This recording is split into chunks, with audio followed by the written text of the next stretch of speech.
Now I'd like to welcome the first panel to the stage. The panel is Challenges, Opportunities, and Priorities in the Transition to a Low-Carbon Economy. And it's going to try to help lay the groundwork for the conversations that will come today and tomorrow.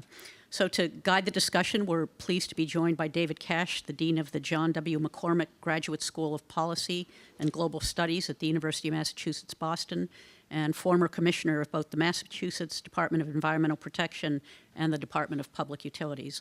Let me also say that Dean Cash has generously offered his wisdom and guidance as we've developed this program, and we thank you for that. So I'll turn it over.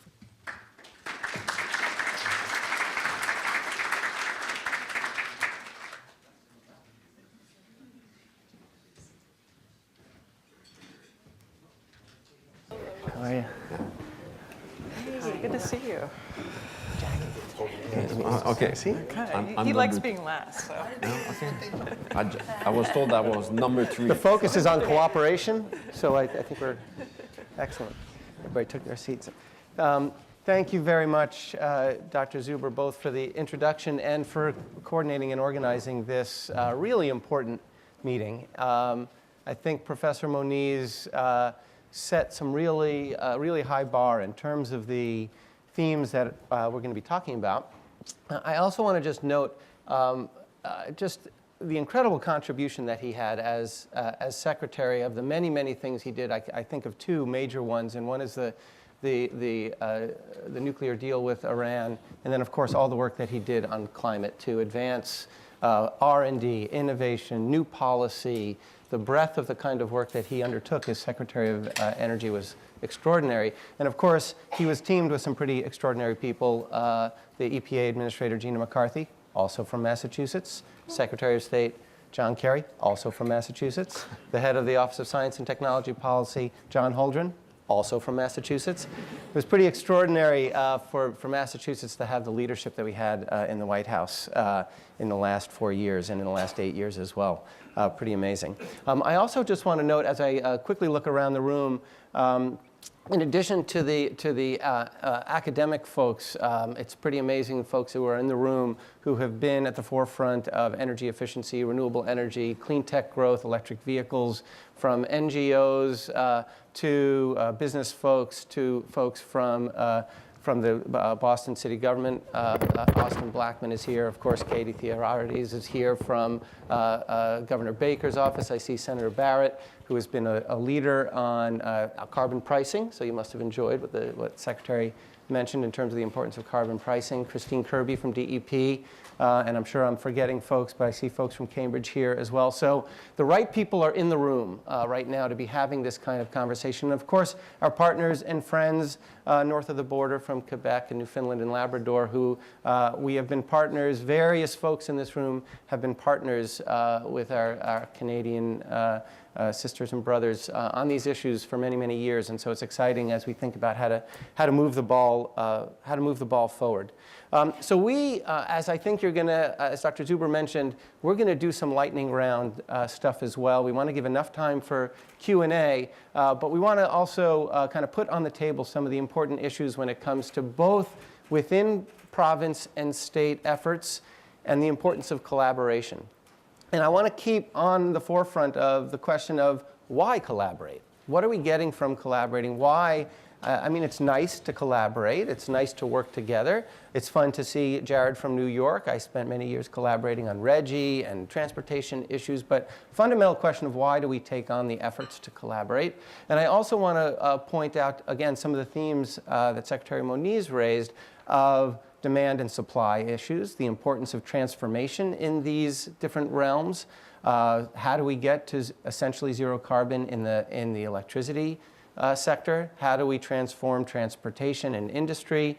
I think those are all the kinds of things that we'll probably be touching on. So with that, what we're going to start with is a very quick introduction of who you are and what's the context in your jurisdiction that puts this sort of central focus on clean energy. By the way, I forgot. I also wanted to thank Tom Kiley for the work that he's done here putting this whole thing together. So thank you so much, Tom.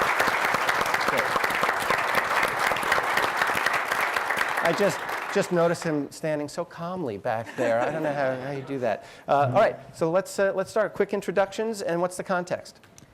Well, thank you very much for the invitation to be here. My name is Jackie Janes. I'm here as an Assistant Deputy Minister in the province of Newfoundland and Labrador in Canada. My background is an economic and politics degree from Oxford University, an environmental science degree from Imperial College in London. I've had the privilege to be working on climate change for the last 16 years, first as part of the British government and a negotiator in the United Nations, and then working on British domestic policy to try and achieve its objectives, and for the last 10 years in the provincial government trying to lead their efforts on climate change.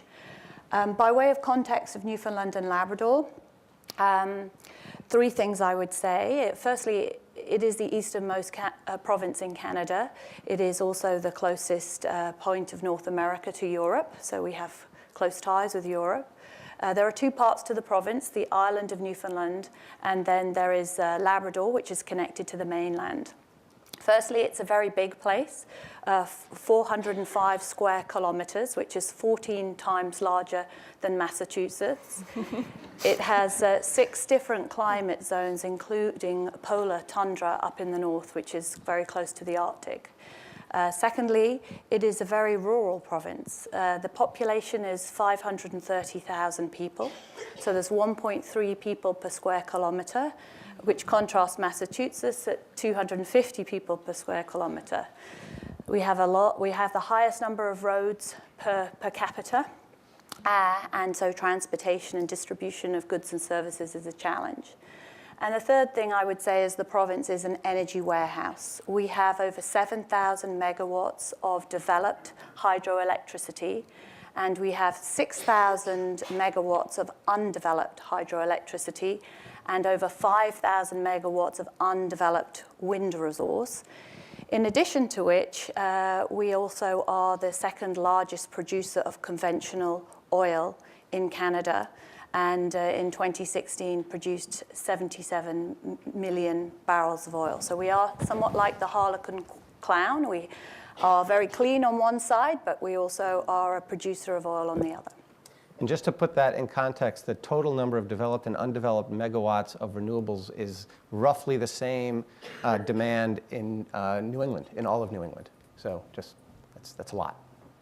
Katie. Thank you, David. And a big thank you to MIT for hosting the summit, for bringing down folks from Canada and our other regional partners from New York and New England. I'm excited to be here to talk a little bit about Governor Baker's priorities on climate change and our work to transition to a low-carbon economy. I think one of the important things here in Massachusetts is that we don't see climate change as a political issue, and it's something where we really feel that the solutions to climate change build our innovation economy, allow us to really dig into our strengths in science and technology, and help us build stronger, more resilient communities while protecting the environment at the same time. So I think that's sort of a good context to know for Massachusetts.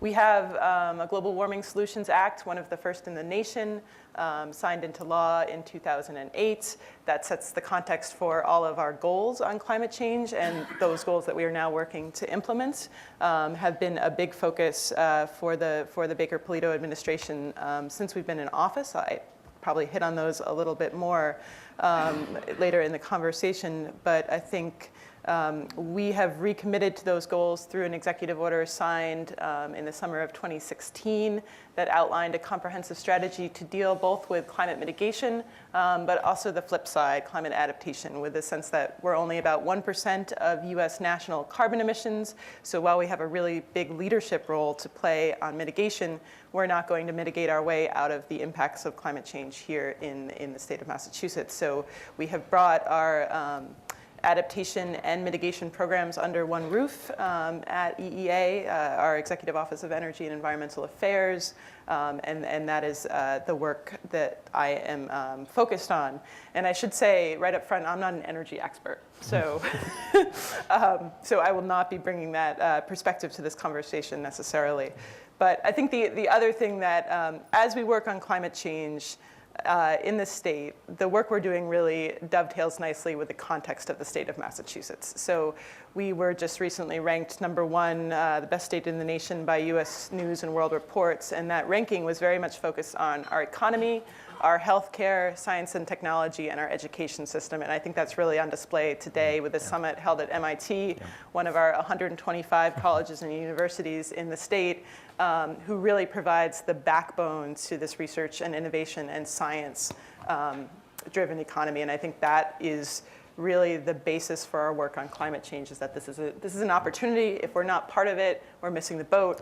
And finally, the last piece I'd mention is that we are a very small state and tightly connected to the region. And so we are really very focused on working with our regional partners and finding solutions that work across that space. Great, thanks. Eric? Thanks. Thanks, David. Thanks to the MIT for the invitation. It's always a great pleasure for Quebec to cooperate with its neighbors. So I'm Éric Théroux, Assistant Deputy Minister for Fight Against Climate Change at Quebec Ministry of Environment. I'm a lawyer by trade. I'm formerly from the International Relations Ministry, in which the international policy of Quebec, for which the climate change issue is quite central. So it's obviously for environmental department as well. And fighting climate change for the Quebec government has been a priority for more than 15 years. We experience climate change, the impact of climate change. Oh, sorry. So the number 3 doesn't work. So we have been experiencing the impacts of climate change quite a lot in Quebec, being flooding, the loss of permafrost in the north, coastal erosion. So we know that the importance of the issue. This priority was also addressed on 2 different geographical aspects or levels.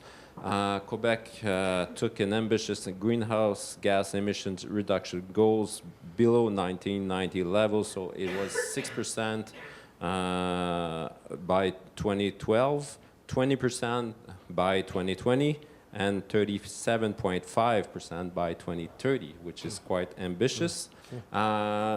International partnership and regional partnership is also important, being cooperation with the Conference of New England Governors and Eastern Canadian Premiers, the WCI, the ICAP, also the work that we are doing with the Under 2 Coalition.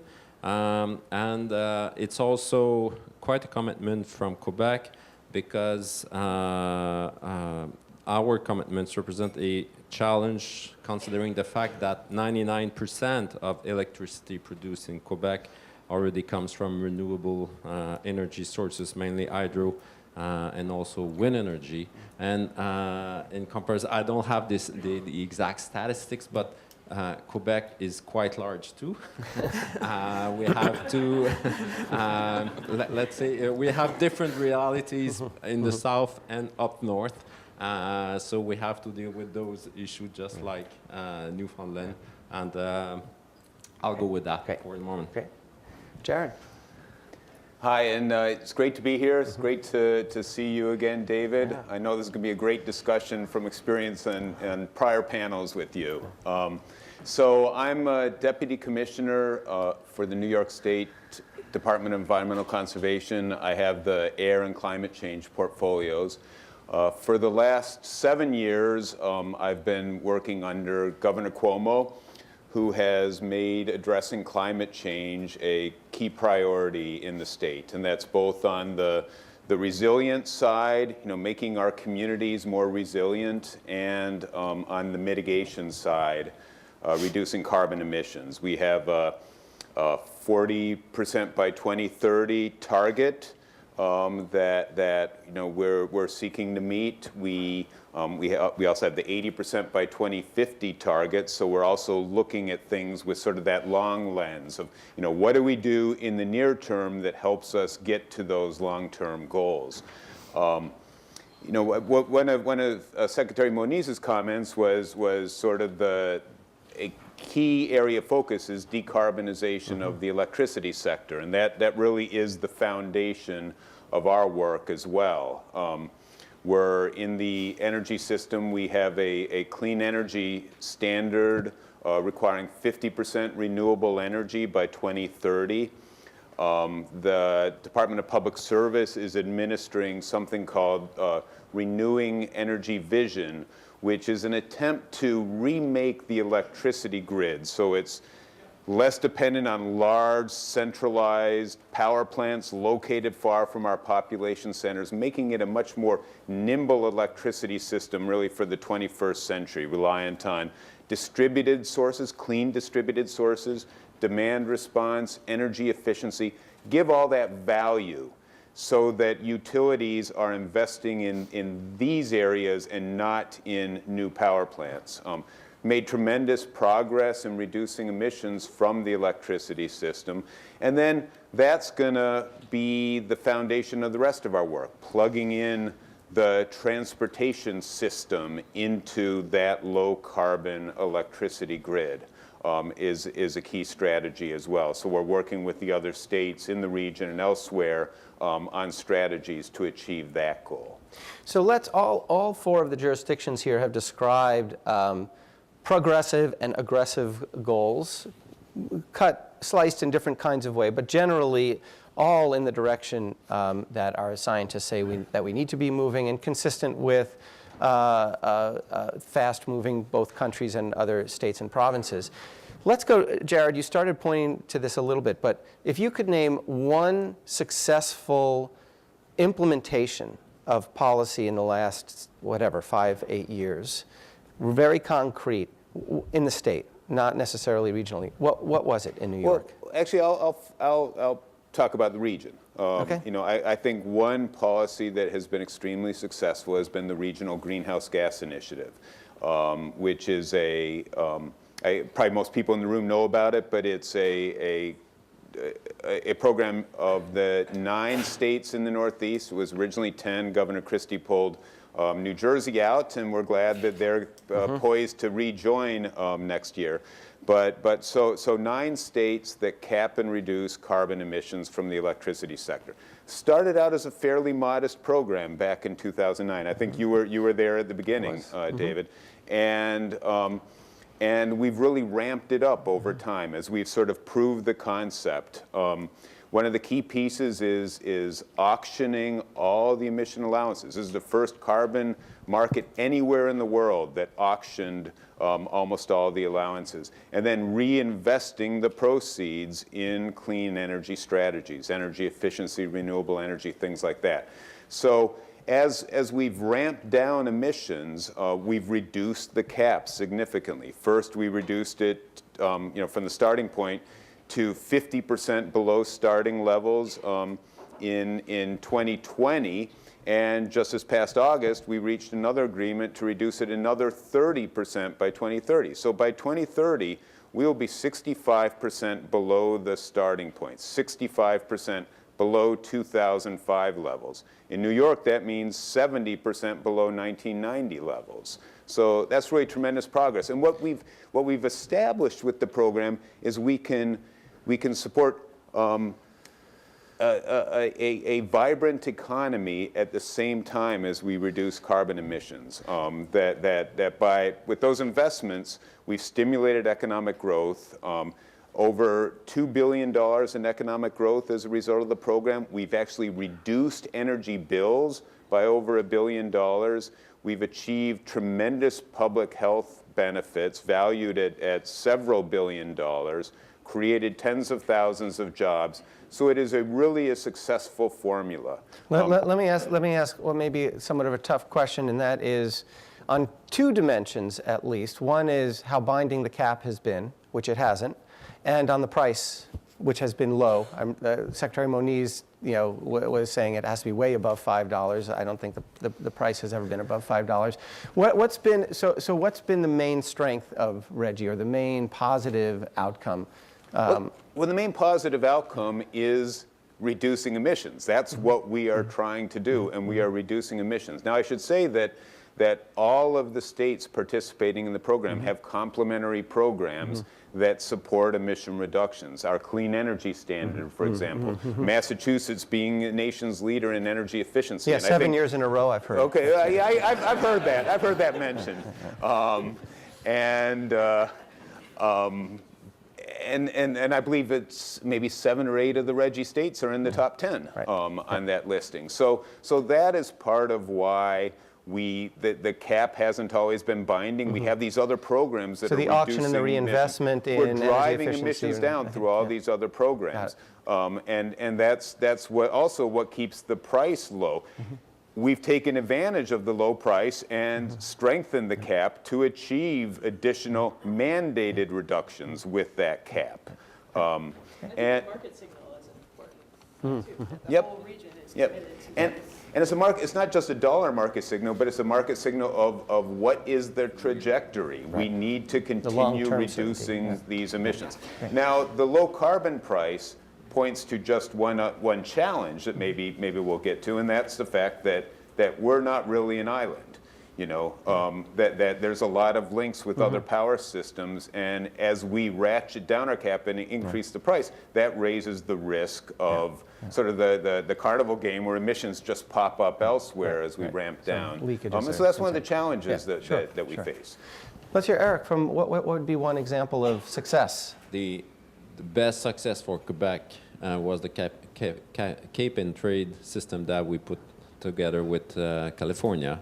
It was the first ever carbon market established between 2 federated states from separate states, and it works really well. I would say that to put a price on carbon was the right thing to do. We reduced the emissions. We were able to get to generate revenues as well. That it's over $2 billion that we've got from the cap and trade system. And is it economy-wide, or is it? Yeah, okay. it works. GDP has rose from 1990 by 60%, and there is a decreasing, important decrease in GHG too. So, and in the population, we passed from 7 million inhabitants to 8 million inhabitants. So it works. Yeah. And 100% of all the revenues are reinvested in the climate change action plan. So it's a way to... So again, complementary yeah, investments. Yeah, right. Okay. Katie, you're not allowed to talk about cap and trade. Okay. What's Massachusetts? What's an example of a successful program in Massachusetts? Sure. So I think I would certainly echo Jared's point that Reggie has been a great success for Massachusetts as well. And I think one of the other successes of it is being able to keep a bipartisan coalition of states together, working towards successively increasing goals. In Massachusetts, we, as I mentioned, have the Global Warming Solutions Act of 2008. We have a couple of targets under it. We have to be 25% below 1990 levels by 2020, which is coming up. And then we have a longer term goal as well, like New York, of being 80% below 1990 levels by 2050. And so that sets our long range planning. In terms of meeting our 2020 target, which is right on our heels, the latest data we have from 2014 shows us at 21% below those levels and well on course to meet our 25% reduction. And so we do certainly a lot of planning, a lot of strategy, a lot of policy development around that. Many of those initiatives are cross-administration, so we've been working on this since before 2008 even. David certainly was involved. But you know, we have decreased emissions from a very big focus and significant investments in joining the mic too. Sorry. Is it on? Supposedly. Okay. So, mine is working now. No, Fine.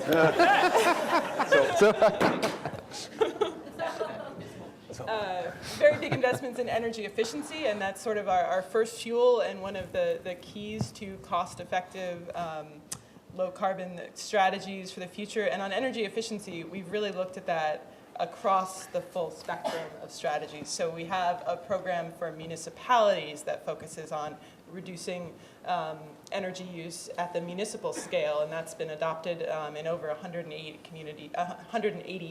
communities around the state. We have our Mass Save program, which works with businesses and homeowners to invest in strategies to increase their energy efficiency. And then our Mass Clean Energy Center works with a lot of energy efficiency companies to really incubate new strategies there. So, I think another point on our Global Warming Solutions Act is that this isn't something where we say, great, we're going to meet our 2020 goals. We can sit back and rest. We are continually setting new targets within different spaces. So we have new bipartisan energy legislation that was signed in the summer of 2016, calling for the largest procurement of offshore wind in the nation, and then the largest renewable procurement of energy, including hydroelectricity, which is now set to become a much more important part of our portfolio. As Secretary Muniz mentioned, it's sort of an untapped resource in some of these New England states. So we are right now in the process of reviewing those procurements and making sure that as we continue our work on energy efficiency, we'll also be looking to increase our supply and electrification of the grid, so we're getting those clean energy imports, and then investing in new technologies like energy storage. And I should also credit our DEP folks who are here, who have really built one of the best inventories of greenhouse gas emissions in the country. Other states are looking to us as they begin working on these programs to do it, and so you really can't have a program to reduce emissions without tracking them, and that is essential, and it's really one of our strengths. And then they've also been working very hard over the last year to promulgate new regulations to make sure we hit our targets. So this is really a combined approach on the energy and environment sides. Great. Yeah. Okay. I'd point to two things. One is I mentioned that the province has over 6,000 megawatts of undeveloped hydroelectricity. Well, 3,100 of those are on the lower Churchill River. And the province has environmental assessment clearance to develop that undeveloped resource in two phases. Firstly, developing the Muskrat Falls phase, which is a 824 megawatt hydro development. And the second phase, which has not yet begun, is Gull Island, which is 2,200 megawatts. And the Muskrat Falls development is expected to be operational by 2020. It will take the province from being 88%, having 88% renewable electricity to being 98% renewable electricity. The remaining 2% is the remote, isolated diesel communities that we have around the province, some of those in the very north of Labrador, some of them in remote parts of the island portion of the province. So over the period to 2065, we estimate that will reduce greenhouse gases going into the atmosphere by 96 million tons of greenhouse gas emissions just within the province alone. There is an export component of that project, which I'll speak to under to regionalization. So that's a huge development. It's not been without its challenges, but I'd say that's the most significant success. The other thing that I would point to, second thing, is that the framework that we have put in place to try and reduce greenhouse gas emissions from our large industrial sector.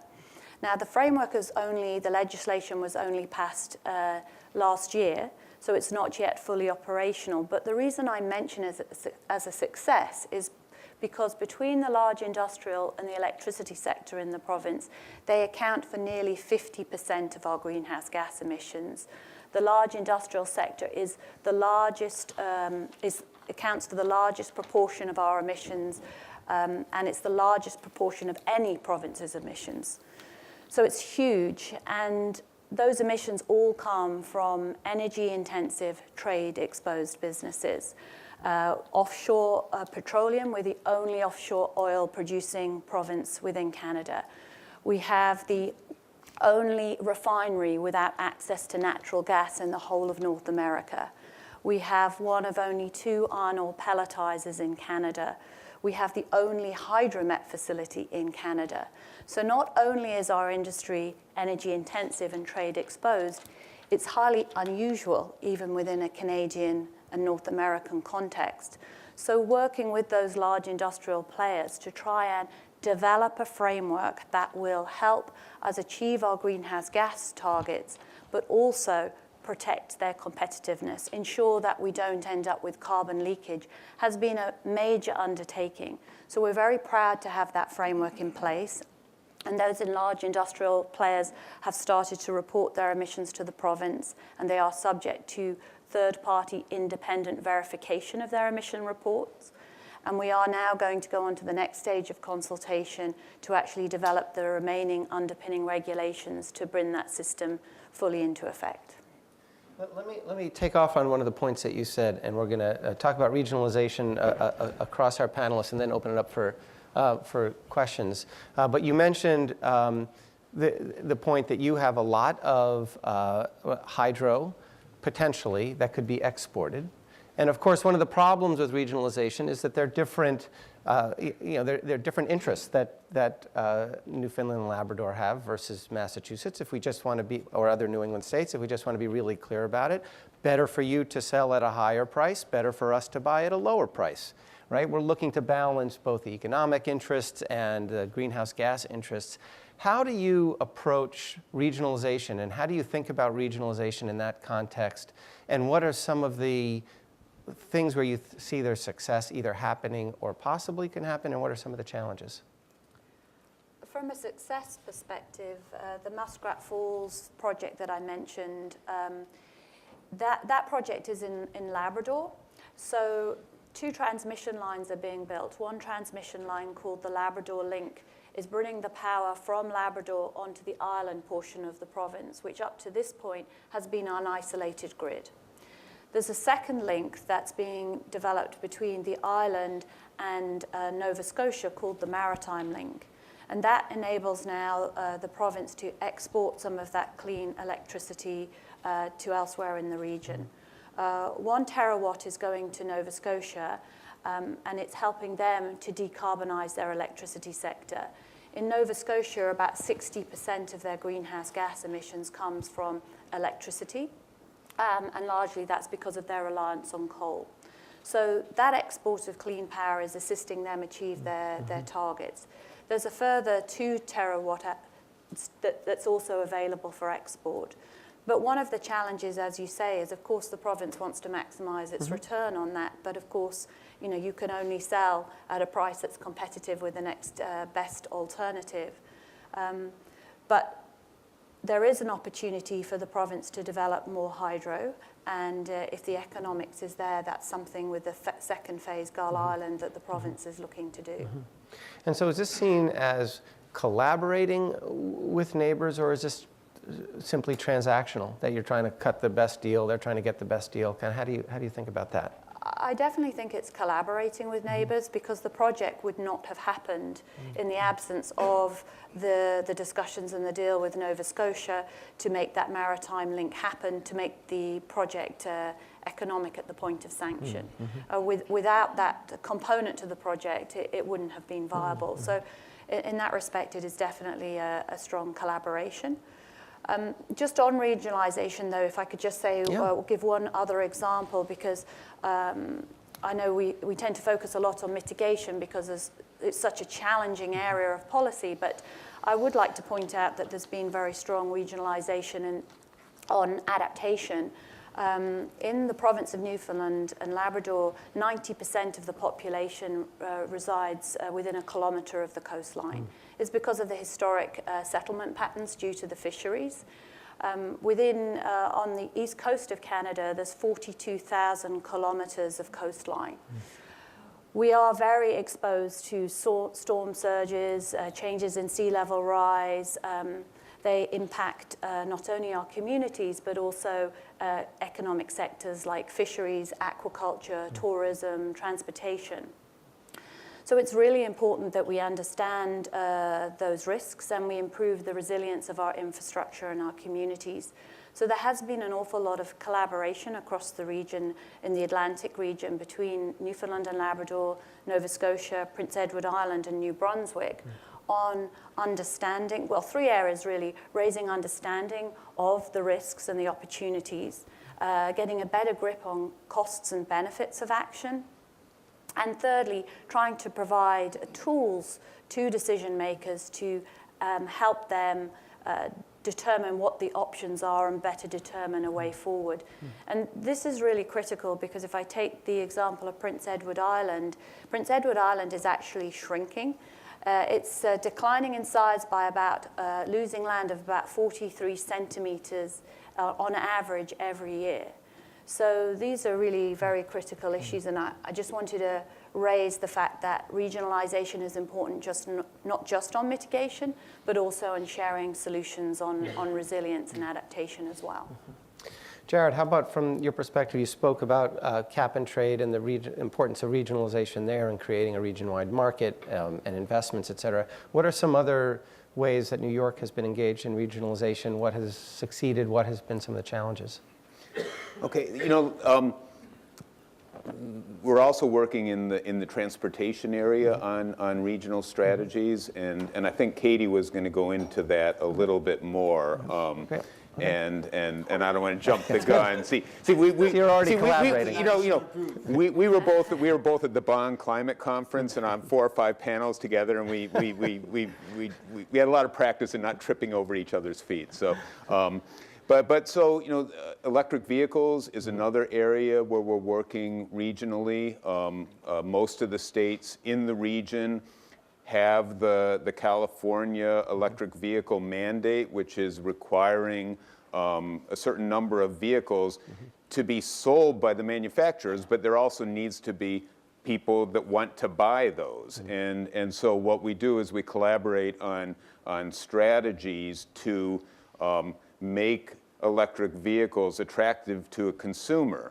Our transportation systems are linked. And I drove here from Albany today. I saw there was an electric vehicle charging station at the Lee service area. If I had my electric car, I would have been able to charge it there. And so we're working together on strategies like that to make it attractive in the region to own electric vehicles so that we provide the consumers the incentive to buy the vehicles that the mandate requires manufacturers to sell. If on the regional plate, I'd also like to just touch for a moment on sort of a couple of the reasons why RGGI has succeeded as a regional effort. We have a common electricity grid, and what the consumers are going to be paying, at least New England has a common electricity grid, consumers are going to be paying the electricity price whether or not their state is part of the program. And so it makes sense to do it on a regional basis. And sort of conversely, the investments that any one state makes reduce demand across the entire region. Everybody benefits from it. Another reason why regionalization is really important is, again, that power plants in any area may provide, in a state, can provide electricity to consumers in other states. And so emissions in one state might go up while they go down in another state. If we all had our own individual caps, we wouldn't be able to be nearly as ambitious because we'd have to make sure that it's not causing reliability issues or anything. And so we're able to be much stronger working together. And also there's the leakage issue that I mentioned. By working together, we're reducing that sort of loss of power coming in from outside the region. We're very glad that Virginia is going to be joining the group, another PJM state, and having New Jersey back, that's going to be really important for the program. Well, Katie, why don't you take it from there, since you guys have been a duet, internationally famous duet. Why don't you? Not sure I go that far. So I think to a couple of points that were raised here, we see regionalization not just as an opportunity to get some of these efficiencies in the market and to avoid leakage, but also as a real forum for answering questions that states have, for understanding best practices, for sharing best practices, and for finding some of the best innovative solutions on things. And I think a really big challenge across the region that all of our states and provinces are recognizing is transportation sector emissions. And in Massachusetts, at least, transportation sector emissions now make up almost 40% of our emissions pie. So it's a very large and growing sector. We have, our administration has committed to tackling this challenge, and we've been really lucky to be able to work with the Transportation Climate Initiative out of Georgetown University. Vicky Arroyo is here and will be moderating a panel later, and I'm sure we'll talk more about this effort. But this has been a really great state-led effort with staff support through the Georgetown Climate Center to bring state leaders together, to allow us to have open and honest and frank dialogue about the challenges we're facing in our states. And then, they help us choose solutions we want to look at and fund studies to do that work. And, so then it's the opportunity to study and really look in depth at these solutions before we have to look at them on an individual state basis. And then one of the things we've been working on with TCI recently is the idea of different regional approaches to reduce transportation sector emissions, whether it's a system like RGGI for the transportation sector, or other market-based strategies that we can deploy that really make sense in this New England region, in the Northeast, in the Mid-Atlantic, on a more regional scale, where we have both tightly linked economies, tightly linked transportation infrastructure, and the ability to drive out of state to fuel up a car elsewhere. And so a number of the Northeast states just put out a statement while we were over in Germany, identifying really the need, now that we've made so much progress, to understand the range of solutions, to really talk to our state stakeholders and the public about what's feasible at the state level, what their concerns are, what the challenges are. And I think, this is something that's critical, because without the public behind you, policies don't really matter. You actually really need buy-in and engagement. And we've had the opportunity to work through this regional collaboration together as states and with industry leaders and academics and other experts. But really, I think engaging the public is the next step. And doing it regionally with TCI behind us, supporting us through these listening sessions, is something that allows us to share all the information we're collecting, use similar formats for conducting these listening sessions, put out products together. And Massachusetts just wrapped up a series of these listening sessions ourselves, and you may hear more about them from Secretary Pollack, who will be here later today. But we've found them to be really interesting and helpful discussions, and we're hearing a lot of the themes that have come up through TCI with the states. Right. So it's a great opportunity. Great. Thanks. Eric, glad. I think that we will come back to challenges later on, but the transportation sector, and we have quite the same numbers in terms of proportion. But in terms of regional cooperation, I think being RGGI or WCI, what matters is collaboration and to put a price on the carbon. It's important because it's also a question of competitiveness and efficiency for businesses, industries, and development of new technologies. But also, you were referring to electric vehicles. So an additional example of cooperation is the corridors, the charging corridors that we put into place between our states.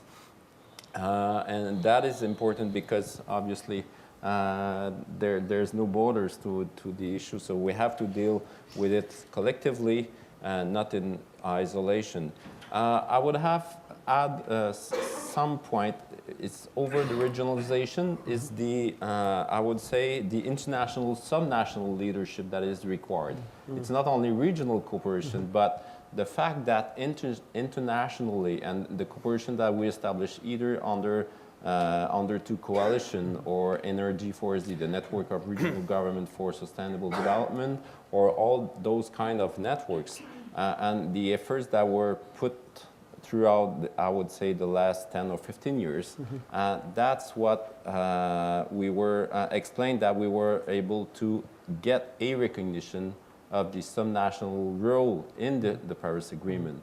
And that, in turn, is very important internally, because despite the lack of leadership that we both know sometimes, either in Canada or in the US, it's important to have our role recognized, and the initiative that we take are recognized.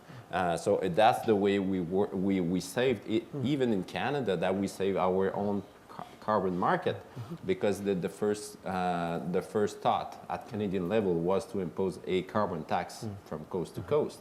But since for the industry in Quebec is more interesting to have the cap and trade than the WCI system, because of the international recognition that we established before, we were able to save it too. So that's the cooperation is quite central to our approach. Great. We have about 20 minutes, so I want to open up to questions. And I know that it was possible that Senator Pacheco was going to be here. I don't think he is, but I'd like Senator Barrett, if you're interested, to lead off with a question, because I know that you have been such a leader on climate issues in particular and on looking at carbon pricing through legislative changes. But if you have a question for our panelists, that'd be great. Well, thank you, David, very much. Discuss a little more the legal problems with cooperation across national borders at the subnational level. I'm curious about the degree to which Massachusetts or Connecticut or New York could either continue to cooperate with Labrador and Quebec or forge new cooperative relationships if the two national governments, in some sense, don't give their continuing patronage of such cross-border efforts. Well, why don't I just start with that real briefly, that we have a constraint in our ability to collaborate within the U.S. as well. Under the Compact Clause, we cannot agree to enforceable requirements that commit ourselves to essentially treaties, internally or externally. And so, which is actually sort of, I believe, a strength of the collaboration that we do, that it's voluntary collaboration. We've structured our programs like RGGI so there's ease of entry and exit into the program. So new states can join. They see we're having luck. Virginia joins. New Jersey is coming back in. And that would be much more difficult if it was if we were dealing with treaties rather than these voluntary collaborations. We can do the same kind of collaboration with provinces that we do within the U.S. I think the only legal issue comes in sort of, as a matter of international law, how do you credit those emission reductions to a country?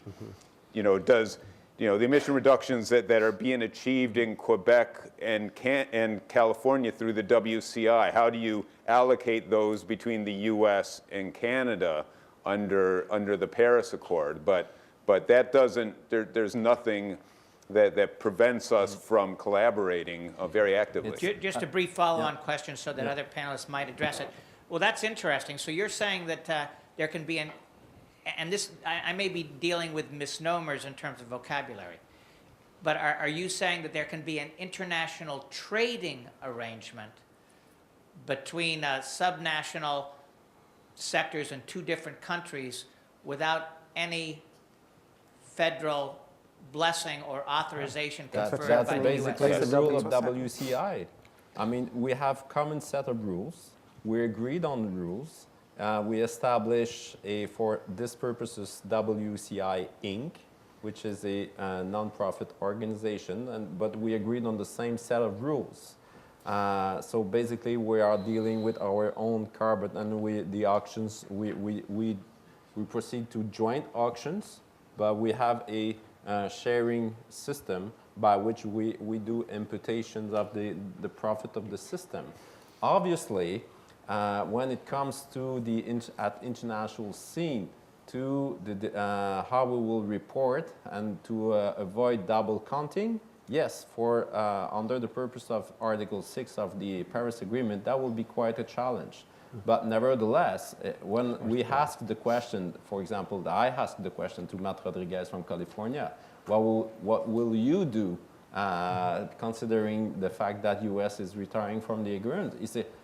He said to us, basically, we will apply our domestic rule, and we have convened on internal rules that we will apply, we will share, and we'll see. But obviously, it is a preoccupation because we want to make sure, though, that Quebec's part will be duly accounted in the Canadian contribution to the objective. So we have to make sure that there is no double counting. Yeah. But obviously, there's quite a legal, interesting aspect to be dealt with.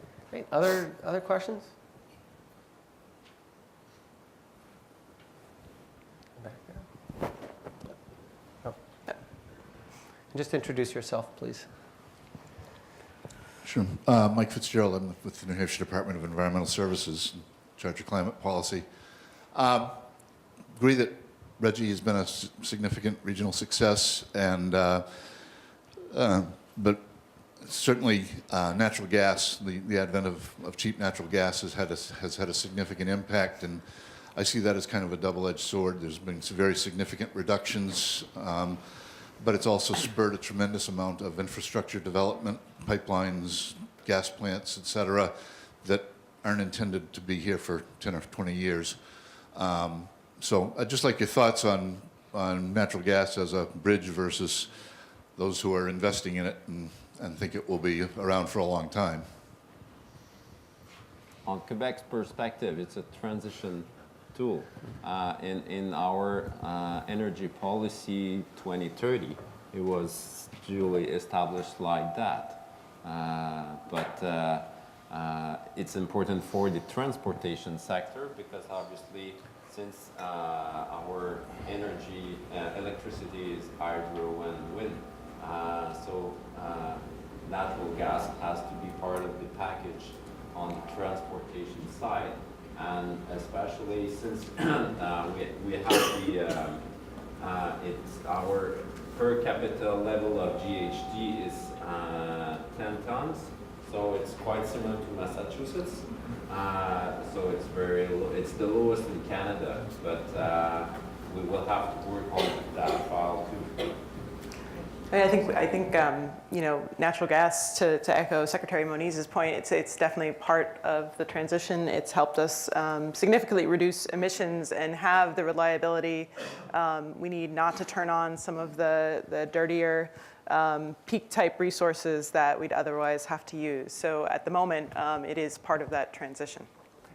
And for Newfoundland and Labrador, we don't have natural gas. So for us, that's a challenge because we don't have that as a transition fuel. So that's one of the challenges that our refinery is facing because it doesn't have access to natural gas. But it also means we don't have that option in the transportation sector either. Mm-hmm. And I think the real key is not to invest a lot of societal money, societal value in infrastructure that we're going to have for a number of years. And that's why we have aggressive energy efficiency programs, aggressive renewable energy programs, to build out the new infrastructure, have it be clean infrastructure rather than a lot of investment in new natural gas infrastructure. Okay. Including building emergency efficiency. Yes, absolutely. Yeah. In the back?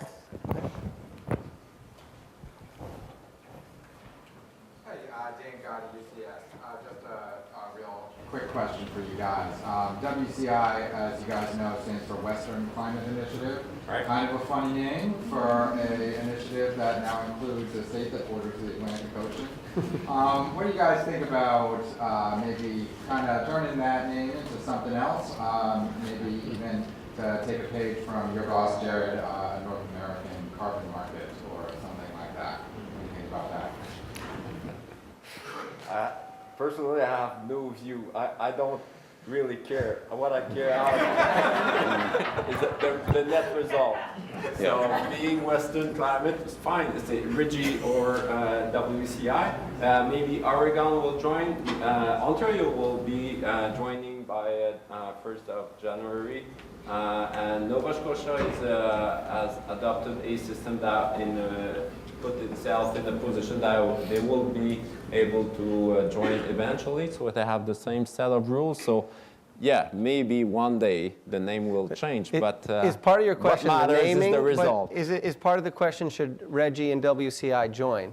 to create a No, larger market. but for that aspect, there's quite a significant difference because RIGI is dealing only with the production of electricity, whereas WCI deals with industrial and also other, and the distribution of fuel fossils. I think, and I think we recognize a goal that it might make sense to have a single bigger carbon market eventually. We've developed the two programs independently. REGI started first, then WCI came in. WCI has a different scope. There's a lot of elements of the two programs that are different, and which is a challenge for linking them, as opposed to if we at the same time started and built it from scratch. But sort of going back to your point, Eric, what's really important is the outcome.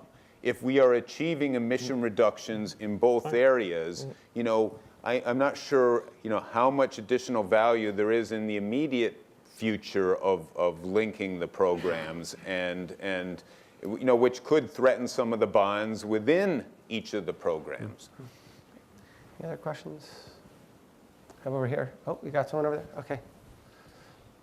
Tim Carter, President of Second Nature. I was curious, you've spoken a lot about regional collaboration at the government level, and I was curious what the other subnational actors in other sectors could do, and maybe even either supporting or driving the governmental policies that you've been talking about. Municipal. Go ahead, Kate. Yeah, I mean, I think there's a big role for non-government actors in this space, and I think that's exemplified by the Transportation Climate Initiative and the work Georgetown has done. Other groups have come out. I know Massachusetts and the other provinces here work through the New England Governors and Eastern Canadian Premiers effort, and every year we have resolutions, and just last year completed an update to our climate action plan looking at possible joint actions to take as a region.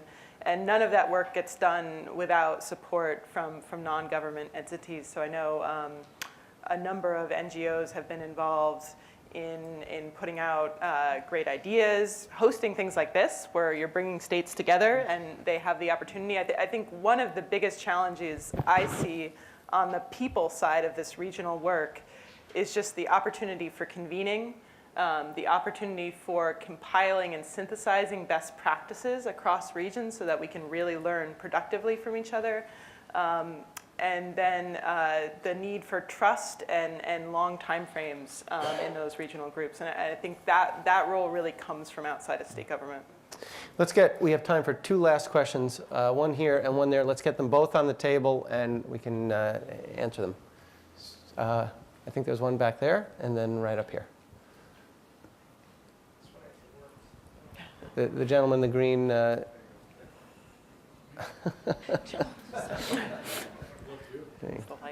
And over here. John Fernandez from the MIT Environmental Solutions Initiative. So most of what you've been talking about, is mitigation. And I'm wondering, do you have any concerns that there's going to be pressure either from the private investment or from public spending side on having to make decisions between adaptation, spending and adaptation, and mitigation for anyone? Okay, hold that and get one more question. Thanks, Stacy Vandiver from UMass Boston. I wondered if you would say a little bit more about the space for regional cooperation with the REGI states or broader with the Eastern Canadian Premiers and Governors, sort of beyond the action planning in what's the space for more aggressive energy efficiency, product standards, really pushing up building codes, the sort of things that are on everybody's list that need to be done, but have not really been the subject of much regional, that is overt regional cooperation. Okay, so one question on adaptation and another on sort of beyond carbon pricing to whether should we collaborate on other kinds of programs. Well, I'll say a few words on the adaptation point because, at least for Newfoundland and Labrador, that is really the immediate issue. That's the thing that people see, from season to season. whether it's sort of anecdotal, gosh, the bay used to freeze when I was a boy and it doesn't freeze now, to the very practical with more extreme weather, more infrastructure at risk on the coastline.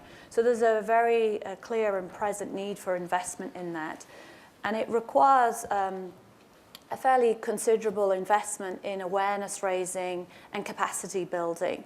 So having the data and information on how the climate is projected to change and getting that incorporated into decision making. So getting engineers not just to use historical information on intensity, duration, frequency, but also the projections and incorporating that into design and construction and siting of new infrastructure. So that's an area that we certainly put a lot of emphasis and investment on. On the mitigation side, sometimes that's more challenging because people don't see the immediate benefits from it. It's really that intergenerational, long-term issue. And for Newfoundland and Labrador, we are 1.5% of Canada's emissions, and Canada is 2% of global emissions. So the challenge we face is people feeling disengaged. Well, it's not really us that needs to take action. It's sort of China. It's the US. And so the line that we have always taken, and it extends to standards, is that every jurisdiction needs to play its part. We all have to be part of the solution, and if we all do our part collectively, that will add up to the answers that we're looking for. Yeah, on the adaptation and mitigation question, one of the reasons that Governor Baker passed an executive order or signed an executive order dealing with both mitigation and adaptation was to harmonize the two goals so that every time we're looking at anything on the climate change horizon, we're looking at both sides of the equation. But one of the ways that's rolling out is we now have folks in each branch of government considering adaptation so that it's not just part of environmental agencies, it's actually government-wide, it's across spending decisions, and I feel like we're beginning to reach a critical point where people are just bringing those considerations into their day-to-day decision making, but to this point, it's a lot due to the science we've brought into it and having that science available for consideration in management decisions. But policy consistency between the two is absolutely essential. You're very right. On the adaptation side, Quebec established a research institute called Uranus, which is a cooperation between many ministries, Hydro-Quebec, the federal government. We do modelization, analysis of impacts. It's really important because, as I mentioned earlier, we had, for example, last summer serious flooding. We have coastal erosion, loss of permafrost, and just considering the fact that even at the Canadian level, the Insurance Bureau of Canada is considering the flooding is the first factor of, that they have to consider now. It's not fire anymore. So it's basically the adaptation part is central too. So we cannot ignore and put all our energies on mitigation. Obviously, when you have people, just like Newfoundland, people leaving just beside the coast, when you lose the route, I mean, you have to deal with those issues too. Jared, did you want 30 seconds? Sure. I'll just talk about mitigation. That one area that we're collaborating that's not necessarily just regional, but it's the U.S. Climate Alliance, 15 states that are working together on sharing best practices and strategies, and that will include things like you mentioned, best practices, building codes, et cetera. I want to just make one other comment on transportation, about the Transportation Climate Initiative approach. We, as a region, we tried something, the low carbon fuel standard, about 6-7 years ago. That's taken a California model, something that California was doing, and trying to make it work in the Northeast. And we ran into a number of obstacles, legal obstacles, political obstacles, programmatic obstacles. And the approach we're taking now with the Transportation and Climate Initiative is sort of more the bottom-up approach. Reaching out, talking to our public, what benefits do they want to see? What opportunities in the transportation area? Driving here today, a drive that should have been 2.5 hours was 4 hours. with the congestion. And the last 2 hours were Yes, just yes, the last yes. 2 miles. And my Google Maps, thank you, Google Maps, took me into Newton, off the turnpike, into Newton, and then I thought you by said it was going to Boston take you through College, Newfoundland. and It then, was when you know, it's faster. and I got here on time. I wouldn't have if I'd stayed on. But that's just one of the benefits from a transportation strategy, that similar benefits that we've achieved with RGGI, these economic, social, public health benefits, what are strategies that will reduce congestion and reduce carbon emissions? I don't know how much economic value is wasted of cars sitting in that, in that highway. If those people are at work or at home, instead of on the road. And so there's tremendous value to be reaped, through regional strategies. But it's quite a task to convince people to. It is. So let me close with just a couple of themes that I'm hearing here to build on what Secretary Moniz said in terms of the larger question about demand and supply and transformation. But when we think regionally, I'm hearing a couple of things that may be kind of themes throughout the rest of the day and tomorrow. And one is there's certainly big potential benefits in the way that Jared said with collaborating across regions. There's certainly economies of scale. That term wasn't used, but certainly there's that. There's markets which economists tell us work better when they're larger, more fluid, et cetera. That gets at the issue of where it's more efficient to reduce emissions, and if the bubble is larger, that could be done more cost effectively. There's questions about data and modeling and sharing of information. That's been really important as we're learning on the adaptation side.